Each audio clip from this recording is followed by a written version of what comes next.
আসসালামু আলাইকুম। আজ নিউজ থাকছে বিনোদন জগৎ থেকে। অপু বিশ্বাসকে নিয়ে চলচ্চিত্র পাড়ায় নতুন গুঞ্জন শুরু হয়েছে। না, কোনো নেতিবাচক গুঞ্জন নয়, শোনা যাচ্ছে তিনি সংসদে নারীদের জন্য সংরক্ষিত আসনে এমপি হতে যাচ্ছেন।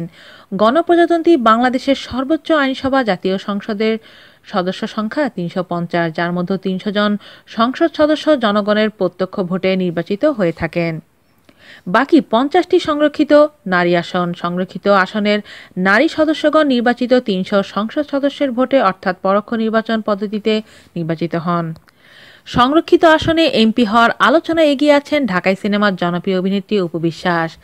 আজ বিকেলে রাষ্ট্রপতির কাছ থেকে প্রধানমন্ত্রী হিসেবে শেখ হাসিনা সহ মন্ত্রিপরিষদের সদস্যরা শপথ গ্রহণ করেছেন। এর আগে একাদশ সংসদ নির্বাচনে নির্বাচিত সংসদ সদস্যরা শপথ গ্রহণ করেন।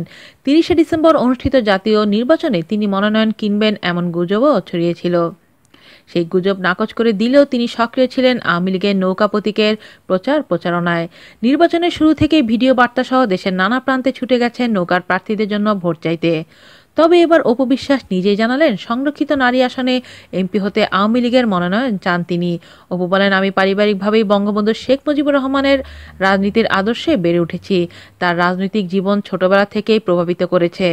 রাজনীতিতে আমি সক্রিয় নেই, এবারই প্রথমবার রাজনীতির মাঠে ছিলাম নৌকার প্রচারণায়।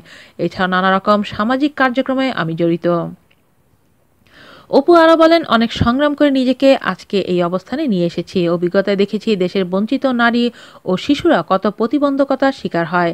তাদের জন্য অনেক কিছু করার পরিকল্পনা আছে আমার। তার বাস্তবায়নের জন্য আমার সংগঠিত হওয়া প্রয়োজন। সেজন্য সবকিছু ঠিক থাকলে প্রধানমন্ত্রী শেখ হাসিনার নেতৃত্বে সংরক্ষিত আসনে মনোনয়ন চাইব আমি। উল্লেখ করা যায় অভিনেত্রী রোকেয়া প্রাচী, শমী কায়সার ও অপু বিশ্বাসের কথা। তারা সংরক্ষিত নারী আসনে এমপি হতে চান।